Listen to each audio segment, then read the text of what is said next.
By the end of this video, you will know exactly how to set up your Klaviyo account to ensure that you're both comparing and getting good industry benchmarks from the rest of the competition, growing your list as quickly as possible, and also making sure that you're set up for success when it comes to email deliverability. My name's Gavin. I make these videos really just to document my own journey when it comes to email and SMS marketing.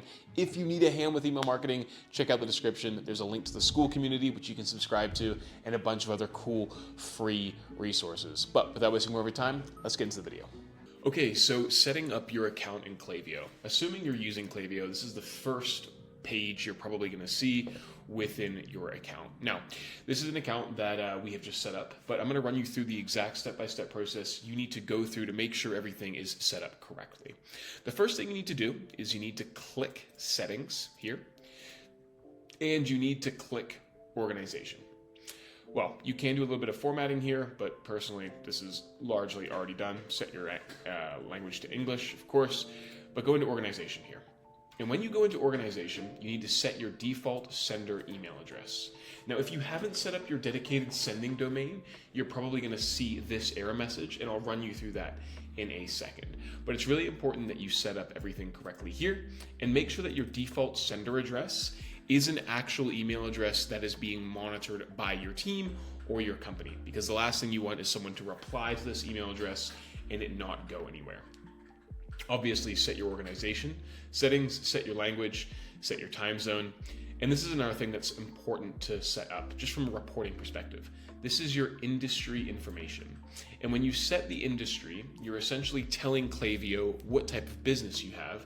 And what Klaviyo does is it takes that information and then puts you in a cohort that allows you to benchmark against the rest of the industry. Now, while I'm not a big fan of benchmarking against the competition, because ultimately you should really only be benchmarking against your own internal business, this is still helpful from a reporting perspective.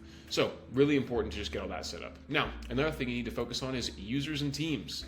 Now, if you are setting up the account for a client, i.e. creating the account, whoever creates the account will be labeled the owner. So if you are an email marketer setting up an account for a client, you will be labeled an owner, and it is important to add the owner as an admin by clicking Add New User, putting their email address in, and adding them as an admin. And then after doing that, transferring the ownership over to them. And you can do that if you are the owner by clicking these three dots, and then you can change their, rather not the three dots, clicking their name, and then you can change them if you are owner to owner. There can only be one account owner, so it's really important that you get that set up and you switch them, change them to the owner, because obviously they're the owner, right? You can't not be the owner. Rather, you can't be the owner of your client's account. That's just not ethically correct. And that's pretty much it from the settings perspective, or rather the user setup perspective. One other thing you need to make sure of is the Attribution tab. Now, if you're an e-commerce agency, or rather if you're an e-commerce business and you have an agency setting up your email marketing for you, I really recommend taking a look at the settings here, because what this actually is the window of time in which the attributed revenue, or rather revenue, will be attributed to an email based off of the proximity of somebody interacting with the email, and then therefore attributing the revenue. So for example, here we have an attribution window, okay? So here, if somebody opens an email or clicks an email and then places an order within 5 days, that gets attributed to an email. I think 5 days is pretty generous, personally. If you want to get a more accurate read of what the effectiveness and efficacy of email actually is, I'd probably even recommend shortening this to 24 hours.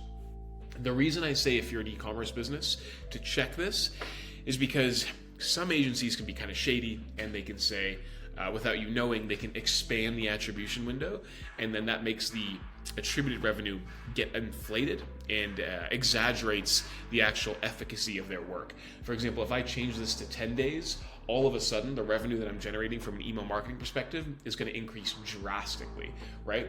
Because obviously the attribution window is expanded. And so while the work is not getting better, what people are claiming from an efficacy perspective is larger, and it's not a fair reflection of what's being done. So I usually change this to 24 hours, and then, SMS, I usually keep that the same. And I would change the clicks to 24 hours as well. I do not click exclude transactional message from attributed data. I do click exclude bot interactions from clicked email and clicked SMS, and then I keep this unticked here as well. Perfect. So that's what you need to check from the attribution settings. Then what you want to do is go into the account again, and on the left-hand side, you're going to see domains. See this right here? This is really important. Now, I'm not going to go through the intricacies of setting up a dedicated sending domain or anything like that, but this is an important thing that you do need to do. So within email marketing, you're essentially associating your Klaviyo account with a domain name. So for example, this is 1023 Labs, right? We are saying to Klaviyo that our company is 1023 Labs, but we need to prove that we actually own that domain name. And when we set up in our account, we're actually going to be using a shared sending domain, meaning a domain that multiple people are using, until we can prove to Klaviyo that this is our domain.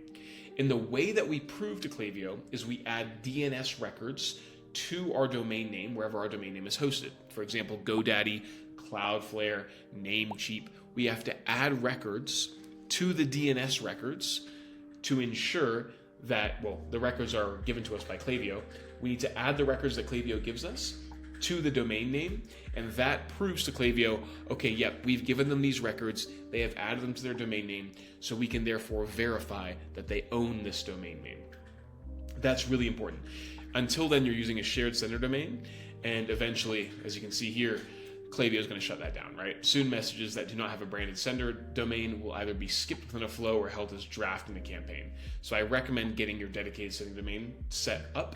I will create a video about that later as a separate course, but for the time being, just know that you have to go into domains and you have to click basically the steps that they prompt you here.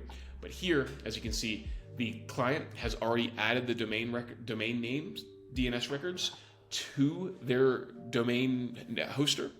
And now all we need to do is click activate, and we click I understand.